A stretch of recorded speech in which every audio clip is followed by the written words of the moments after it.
Bonjour et bienvenue en tête-à-tête, l'émission de grandes interviews de France 24. Notre invité cette semaine est Évariste Ndayishimiye, c'est le président du Burundi. Il est en duplex avec nous depuis Bujumbura. Monsieur le Président, bonjour et merci. Bonjour.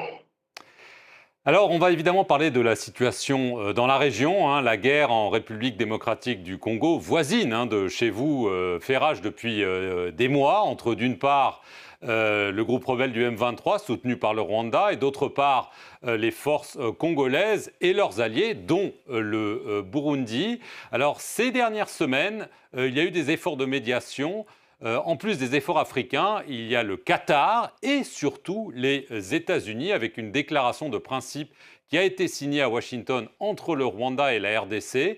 Alors, est-ce que vous pensez que la paix dans la région, en RDC, est à portée de main ou est-ce que vous craignez toujours une guerre régionale?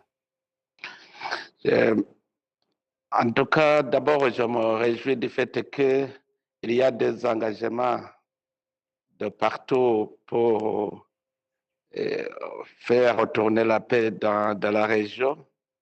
Quand je vois l'engagement des États-Unis, l'engagement du Qatar, l'engagement de la région, je vois que maintenant tout le monde est conscient des problèmes et nous pensons que effectivement avoir cet engagement, nous espérons que la paix va se retrouver enfin.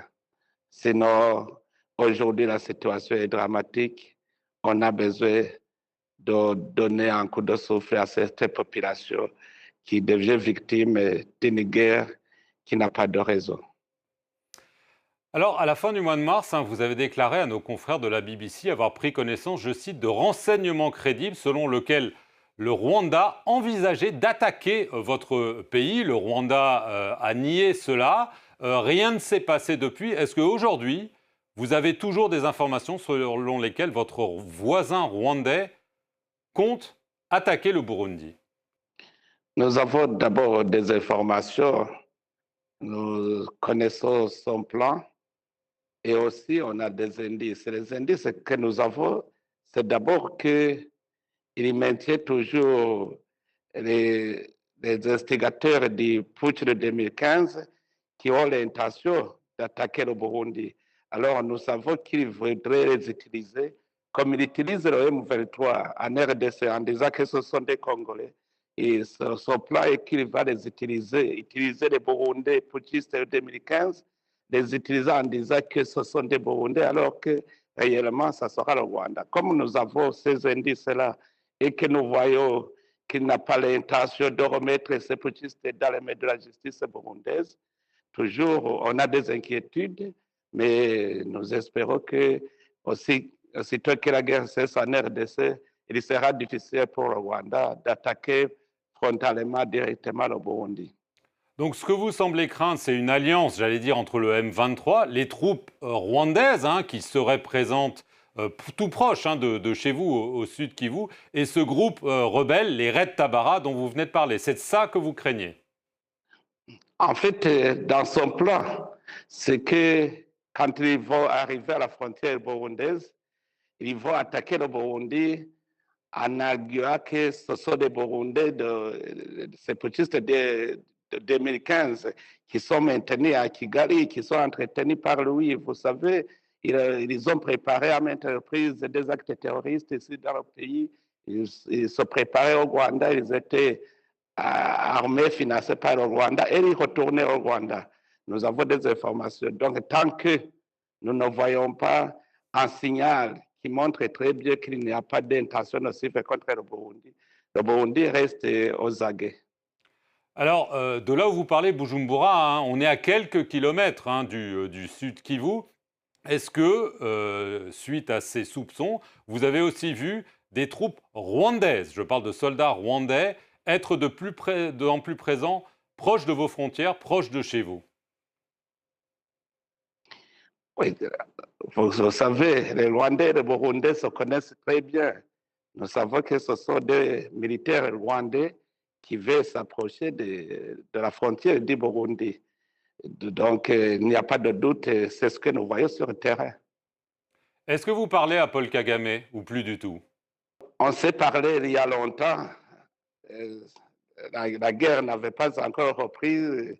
C'est juste quand on était en train de voir ensemble comment fournir des efforts pour aider la RDC à retrouver la paix. C'est à ce moment-là qu'on s'est parlé et il me promettait toujours de remettre ces putschistes dans les mains de la justice burundaise. Toujours, il promet, mais il ne met pas en œuvre, mais plutôt, je vois qu'il prépare toujours des actes terroristes Vous ne lui contre faites pas confiance? la confiance vient des actes. On, on saura le fruit par l'arbre par ses fruits.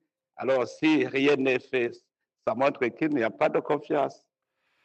Alors, pour revenir à la situation en RDC, hein, moins d'un an et demi après son déploiement, l'opération militaire de la communauté de développement d'Afrique australe, la SADC, a décidé de se retirer. Est-ce que vous allez aussi retirer vos troupes, hein? On sait que le Burundi, suite à un accord de coopération avec le gouvernement congolais, a déployé environ 10 000 militaires. Est-ce que vos militaires vont aussi rentrer au Burundi bientôt? Bon, d'abord, nous ne sommes pas en RDC en tant que partie au conflit. Nous avons des accords communs de défense commune entre le Burundi et la RDC. C'est-à-dire, au moment où le gouvernement de la RDC verra qu'il n'y a pas de réseau de l'appuyer, le Burundi va retourner sans problème. Alors, ceci dit, le 18 février, l'agence de presse Reuters a annoncé le départ d'une partie de vos troupes après des défaites dans le sud Kivu. Ça a été nié. Est-ce qu'il y a toujours 10 000 soldats burundais sur le sol de la RDC ou est-ce que ces soldats ont commencé à rentrer et combien sont-ils aujourd'hui? Non, on va rentrer quand le gouvernement congolais va nous le demander. Sinon, les troupes burundaises sont encore au sud Kivu. Combien? 10 000 toujours? On n'a pas encore diminué l'effectif. Et vous avez subi des pertes face au M23 et aux troupes rwandaises? Ça, c'est une question simple parce que vous savez, la guerre, c'est un jeu de mort où périt le premier à être atteint par la balle fatale. Donc, quand les militaires sont sur le terrain, d'abord, ils sont voués effectivement à se sacrifier pour la cause juste, pour sauver les peuples. Donc là, il n'y a pas à chanter qu'il y a des pertes ou pas de pertes. Même des pertes au niveau des munitions. On a des pertes, ce sont des pertes financières. Alors justement, à propos du fardeau financier, hein, évidemment, il y a la guerre et il y a ses victimes, à savoir plus de 70 000 personnes hein, qui seraient rentrées au Burundi depuis la RDC, depuis le début des violences.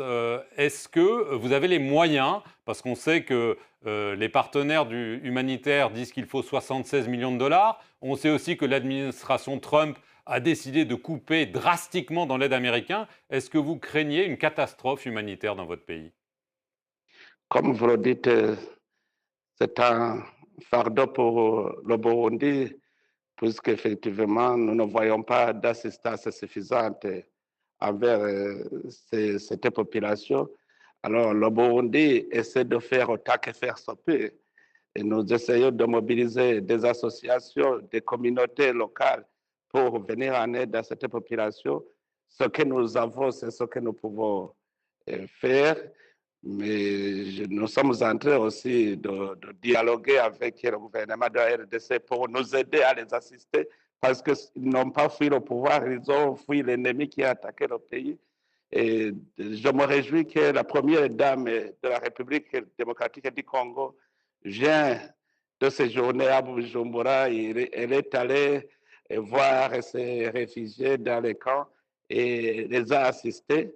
Et nous sommes convenus qu'ils vont continuer à se mobiliser aussi pour venir en aide à cette population. Sinon, la situation n'est pas facile à gérer. Vous savez, on ne s'était pas préparé, mais heureusement que les Burundais sont résilients. Nous essayons de partager ce que nous avons. Je veux en venir rapidement à la situation des droits de l'homme dans votre pays. Le président de la Commission nationale indépendante des droits de l'homme, Six Vini Nimuraba, a fui le pays. Il était pourtant réputé proche de vous.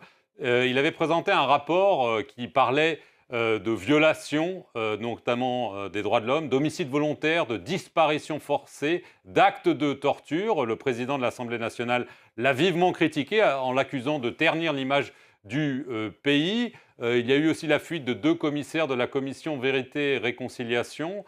Pourquoi ces gens fuient le pays? La répression est-elle si dure? En tout cas, je crois que, d'ailleurs, je ne savais pas s'il a fui, parce que si les gens voyagent, on ne peut pas les empêcher. S'il ne passe pas à l'aéroport international, ça montre très bien qu'il ne s'inquiète de rien. Par là, de la situation des droits de l'homme, moi, je sais que maintenant, mon combat, c'est la lutte contre l'impunité. Chaque fois qu'il y a crime, il y a des enquêtes, il y a poursuites, il y a des jugements. Donc, c'est la question de lutte contre l'impunité. Je crois que le Burundi est parmi les meilleurs pays qui luttent contre l'impunité, parce que même si c'est un responsable de l'application de la loi, s'il commet un crime, il est puni. L'autre chose, c'est que la population n'a pas d'inquiétude, la population est bien protégée, la sécurité est là. Juste quand même, Amnesty International, dans un rapport, vous a accusé de mener une implacable répression avec arrestation et procès iniques. Ce n'est pas du tout la situation que vous êtes en train de me décrire. Est-ce qu'ils peuvent nous donner un exemple? Amnesty International ment, selon vous? Ce sont toujours des rapports avec beaucoup de détails. Si l'Amnesty internationale a des cas, qui nous montrent ces cas comme ça, on va en dire quelque chose. Merci beaucoup, Monsieur le Président, d'avoir répondu aux questions de France 24 depuis Bujumbura au Burundi. Et merci à vous d'avoir suivi cette interview exclusive sur nos antennes.